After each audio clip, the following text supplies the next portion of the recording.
wa Mutombo.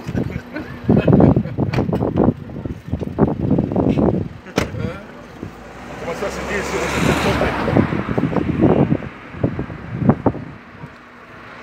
Bonjour. Bonjour, président Noël Tchani Mwadiamvita. Wetuau Kabidi. Mvamuswa kwamba ni tudiku nganda jika obilongu, mais comme on n'est pas en République démocratique du Congo, nous sommes en France, dans un de ces nombreux territoires, pas d'outre-mer, hein, nous sommes dans l'Hexagone, en banlieue parisienne, à Limay. Limay est devenu mon pays car 17 ans après, moi, votre frère, Christian Fulbert Ilunga Mwanabutewa Mutombo, je suis adopté par la ville de Limay dans ma douce France où vous, Noël Tchani Mwadiamvita, vous foulez pour la première fois vos pieds. Ça m'honore beaucoup. Avec votre présence et la délégation qui vous accompagne, je suis convaincu que je vis, car j'étais mort. Je revis ici à Limay, où vous venez d'arriver. J'ai plusieurs fois sollicité le ministère des Affaires étrangères et particulièrement dans sa branche en charge de la diaspora congolaise pour inaugurer symboliquement ma petite société, fruit de mes 17 ans en France, qui s'appelle Crystal Prod. Le destin ne l'a pas voulu ainsi. Vous êtes là, Noël Tchani Mwadiamvita. Je suis très fier de vous, très honoré. Et vous venez charger de vos responsabilités aux fonctionnaires soucieux de votre pays, la République démocratique du Congo. Vous voulez lui apporter votre modeste contribution, mais au plus haut sommet. Votre ambition est grande, énorme, mais je pense que vous en avez les moyens. Crystal Prod, ma société, avec Limay, mon pays, sa rubrique sur www.timbelaviziolongo, vous soutiendra, car je crois en vous. Bienvenue à Limay, la diaspora congolaise dont je porte la voix sur le site www.timbelaviziolongo.tv est fier de vous compter parmi les candidats déclarés pour les présidentielles ou la présidentielle en République démocratique du Congo. Je voudrais juste avoir vos sentiments en ce moment que vous foulez le sol de Limay qui représente la diaspora congolaise. Vous vivez à l'étranger depuis plusieurs années, aux fonctionnaires. Noël Tchani Mwadiamvita, encore une fois, mais en Chiluba, une de 4 langues nationales de notre pays. Wetuau Kabidi. Qu'est-ce que vous pouvez dire en Chiluba aux Congolaises et aux Congolais qui vous regardent sur www.tibela au moment où vous venez visiter Ilunga Mwanabutewa Mutombo, dont vous avez appris beaucoup de choses. Vous êtes venu à mon secours. Qu'est-ce que vous dites en Chiluba?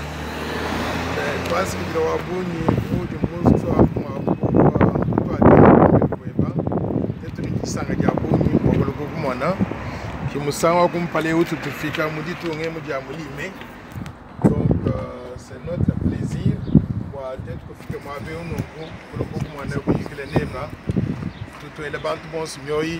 et aussi je voudrais en profiter pour dire bonjour à tous les compatriotes du coin. Surtout, monsieur le maire de cette ville qui s'appelle Éric Rouleau, je l'appelle affectueusement mon maire, et il est entouré dans le conseil municipal avec 2 de vos compatriotes. Je me permets de te tutoyer car tu es vraiment de mon patelin, c'est pourquoi on parle la même langue du patelin qui fait partie des 4 langues nationales de notre pays. Éric Rouleau est fier d'avoir parmi les élus de cette ville de Limay qui vous accueille 2 Congolais, Boniface Mpunga et Madame Mambi, que vous aurez l'occasion de voir. Donc cette ville est une ville extraordinaire. Et quand je parlais de Nganda Jika Bilongo, dont vous êtes originaire, je me dis un jour, mon rêve auprès de Éric Rouleau et des élus de cette ville, ça serait le parrainage, ou tout au moins, je ne sais pas comment on appelle ça, avoir le jumelage de 2 villes, ville de Ngandajika-Bilongo, et Limay, mon pays. Donc vous n'êtes pas n'importe où, Noël Tchani-Mwadiamvite. En tout cas, je suis très honoré et très content de venir ici. Je voudrais en profiter pour vous dire bonjour donc, à Monsieur le maire et surtout le remercier de l'accueil qu'il a réservé donc, à toutes les communautés, particulièrement la communauté congolaise qui est représentée dans le conseil municipal donc, par les deux compatriotes que vous avez mentionnés, que je salue d'ailleurs. Et j'espère, comme vous avez dit, qu'un jour, cette préfecture aura l'occasion de jumeler avec l'une des villes de la République démocratique du Congo, pourquoi pas Ngandajika, pourquoi pas donc Isiro, pourquoi pas Bunia. Donc nous souhaiterions pouvoir renforcer les liens de coopération entre la RDC et la France, n'importe quelle ville de la RDC et la ville de Limay. Je comprends que vous parlez vraiment en nationaliste, d'où votre ambition, candidat déclaré dans la présidentielle prochaine. Vous y croyez, vous, Noël Tchani? On y croit, on pense sincèrement que nous avons une vision, un projet de société qui peut faire la différence dans notre pays. Nous allons soumettre ce projet à la population congolaise pour appréciation. Nous avons déjà commencé donc à le faire. Si la population congolaise nous fait confiance, nous pensons que nous serons en mesure de pouvoir porter le drapeau de la République démocratique du Congo à un niveau beaucoup plus élevé que là où il se trouve donc actuellement. Et vous êtes très ambitieux, beaucoup plus élevé. On vous appelle l'homme de 100 milliards pour redresser le Congo. Est-ce que ça n'est pas une utopie? Non, au fait, il s'agit donc de 800 milliards de dollars sur 15 ans, mais dont le premier quinquennat de 5 ans porte sur un budget de 100 milliards, parce que nous avons prévu 20 milliards de dollars par année pendant les 5 premières années du premier quinquennat, ça fait 100 milliards, mais sur le total de 15 ans, nous avons prévu donc 800 milliards de dollars. Alors nous y croyons sincèrement, nous pensons que le Congo a beaucoup de ressources naturelles et ces ressources naturelles d'ailleurs valent à peu près aujourd'hui 24 000 milliards de dollars. Donc mobiliser 800 milliards de dollars sur 15 ans, c'est un petit exercice que nous pouvons réussir donc avec beaucoup de facilité d'ailleurs. Mais au-delà de ça, nous estimons qu'il n'y a pas simplement que l'argent que nous pourrons mobiliser de l'exploitation des ressources naturelles en combattant la corruption, en mettant fin au détournement donc, des fonds publics, mais nous pourrons aussi tendre la main à la communauté internationale, les bailleurs de fonds bilatéraux et multilatéraux, et aussi aux investisseurs directs étrangers pour mobiliser toutes les sommes nécessaires afin de mettre en œuvre la vision de développement que nous avons développée pour notre pays. Si je mesure vos ambitions, je rêve de quelqu'un en face de moi qui peut prendre la place d'un homme que je qualifie d'abracadabrantesque, qui a dirigé ce pays pendant 17 ans, Joseph Kabila Kabange. Vous pensez que cet homme a fait du bon travail et que vous pouvez vous mettre sur ses traces? Bon, j'ai toujours fait l'évaluation de la situation du Congo donc, de façon très claire.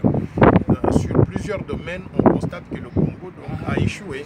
Donc, sur le plan sécuritaire, il y a des milliers de Congolais qui sont tués et qui sont massacrés donc, chaque jour sans qu'il y ait la protection suffisante de la police, de l'armée, des services de sécurité. Sur le plan économique, aujourd'hui, nos compatriotes sont très pauvres. Le Congo est classé comme étant l'un des pays les plus pauvres du monde. Notre monnaie nationale ne vaut absolument donc rien. Sur le plan humanitaire, vous avez suivi donc la crise humanitaire qui sévit aujourd'hui, donc la RDC, qui a nécessité d'ailleurs la tenue d'une réunion des bailleurs de fonds à Genève il n'y a pas longtemps, réunion à laquelle la République démocratique du Congo n'a pas participé en tant que pays. Donc, globalement, moi je peux considérer que le bilan de gestion des 17 dernières années a été très négatif et nous avons besoin de pouvoir tourner la page. Mais nous n'allons pas donc nous attarder donc sur un individu. Le président Kabila a fait son temps. Il a pu réussir peut-être donc l'unification du pays, comme on le dit, à un moment on était coupé en 4 morceaux. C'est cela peut-être qu'il faut lui reconnaître comme réalisation, mais au-delà de ça, je pense que la gestion du pays a été catastrophique et il est temps que nous puissions tourner la page, que nous puissions faire appel à un autre type de gouvernance de la République démocratique du Congo et que tous ceux qui ont fait partie de la gestion de la République pendant les 17 dernières années, je souhaiterais qu'ils puissent, que le peuple congolais puisse les sanctionner sérieusement à travers les élections en mettant au Palais de la Nation des nouvelles têtes avec une nouvelle vision de développement et avec une nouvelle énergie, et afin de pouvoir mobiliser tous les Congolais pour que nous puissions commencer à développer le Congo donc différemment. Parmi tous les Congolais, il y a la diaspora congolaise dont je porte la voix. Un message pour cette diaspora congolaise agissante. Oui, la diaspora congolaise, vous savez que c'est une composante importante de la population congolaise. Le Congo aujourd'hui a une population estimée à 87 millions de Congolais. Mais sur les 87 millions de Congolais, nous avons 8 millions de Congolais qui se trouvent dans la diaspora. Comme je le dis toujours, la diaspora constitue aujourd'hui la 27e province de la République démocratique du Congo. Donc, c'est une portion importante de la population qui ne peut pas être négligée. En plus de cela, cette diaspora, du fait qu'elle est réparpillée à travers le monde, en Europe, en Amérique, en Asie, a été exposée à de nouvelles façons de faire des choses. Nous avons vu comment les sociétés modernes donc fonctionnent. Cette diaspora est active dans les entreprises du secteur privé, dans l'administration publique. Donc on a acquis des connaissances qui, je pense, pourraient être très utiles au développement de la RDC. Il est important que cette portion de la population ne soit pas négligée, abandonnée à l'extérieur. Si je suis président de la République, un effort important sera fait pour ramener cette diaspora, pour ceux qui le désirent bien sûr, au Congo, afin qu'ils puissent se mélanger avec les Congolais de l'intérieur, afin de pouvoir contribuer au développement donc, du pays. En plus de cela, vous savez que la diaspora mobilise beaucoup donc, des ressources financières. On envoie chaque année des fonds à nos familles respectives, et les contributions de la diaspora à l'économie congolaise sont estimées à peu près à 14 milliards de dollars. C'est pratiquement le double du budget national que nous avons. Donc, c'est une composante importante donc, de la société congolaise. Je voudrais que dans les politiques que le Congo conçoit, qu'on puisse tenir compte de la diaspora et qu'on puisse mettre en place certains aspects des politiques qui attirent cette diaspora à pouvoir donc rentrer avec aisance en République démocratique du Congo afin de pouvoir contribuer à l'économie du pays. Donc, je salue encore cette diaspora et je voudrais donc les inviter, chacun de nous, dans la diaspora, à pouvoir penser sérieusement à soutenir donc la vision de développement. Donc nous proposons le plan Marshall de Noël-Tchani pour la reconstruction de la RDC pour que ensemble, si nous y arrivons, que nous puissions attirer tout le monde à pouvoir revenir. Il y a un aspect important de la diaspora que je souhaiterais aussi mettre sur la table. C'est la question de la double nationalité. Je sais que beaucoup de Congolais dans la diaspora qui ont acquis des doubles nationalités ne se sont pas détachés donc de la RDC. Ils continuent à conserver la RDC donc dans leur cœur. Il est important qu'on puisse trouver des mécanismes après les élections pour pouvoir purifier notre constitution afin de reconnaître à tous ces Congolais le droit de continuer à être Congolais et à ceux qui veulent rentrer au pays de rentrer quand ils le veulent ou bien avec leurs enfants, leurs familles, ainsi de suite. Donc la question de la double nationalité, je la mettrai sur la table immédiatement après les élections afin de ne pas oublier donc ceux qui sont donc dans la diaspora. Vous allez arriver au pouvoir, c'est mon souhait le plus profond, Noël Tchani Dianvita, mais vous trouvez un monde qui change. Emmanuel Macron à la tête de la France, Donald Trump aux États-Unis et les Castro qui disparaissent de Cuba. Quelle est votre vision internationale du monde actuel? Vous savez, aujourd'hui, le monde est devenu un village planétaire. Donc, nous sommes interconnectés. Je peux vous dire qu'il arrive des moments où le matin, je suis à Paris, le jour suivant à Kinshasa, ou même 3-4 heures plus tard, je suis donc sur un autre continent. On peut aller partout aujourd'hui et on est exposé à pouvoir donc faire affaire avec tous les pays du monde. Ma vision, c'est que le Congo doit s'insérer dans cette dynamique mondialiste, dans cette dynamique internationale.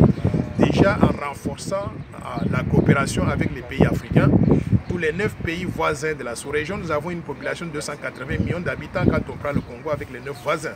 Il est important que nous puissions renforcer les liens, créer les conditions de paix et de sécurité pour que nous puissions nous concentrer sur les efforts de développement. Mais aussi, au niveau des 55 pays qui sont membres de l'Union africaine, il est important que le Congo donc, joue un rôle toujours beaucoup plus actif sur le continent donc, africain, en plaçant par exemple les Congolais dans toutes les institutions régionales, en supportant, en soutenant la présence donc, des Congolais dans les institutions internationales. C'est tout à fait important que nous puissions donc le faire. Maintenant, sur le plan mondial, je souhaiterais qu'on puisse développer des relations, des bonnes relations de coopération, de travail avec tous les pays du monde. Le monde occidental, les pays d'Europe de l'Est, les pays asiatiques, les États-Unis d'Amérique, le Canada, l'Amérique latine, les pays des Caraïbes. Donc c'est important que nous puissions jouer ce rôle-là très dynamique dans ce monde donc, évolutif pour que nous puissions tirer le maximum avantage de ce que nous pouvons tirer de cette coopération internationale pour profit de la population. Quel peut être le dernier mot de cet entretien historique à Limay, mon pays, Noël Tchani? Moi, Dianvita Ouetou. En tout cas, moi je dirais que je suis très heureux de venir ici, de venir vous voir, de venir vous rendre visite. Ça me donne l'occasion de voir un tout petit peu ce qui se passe en dehors donc, de Paris, où on est habitué à un certain confort. Mais on vient ici, on constate que partout en France, c'est un peu plus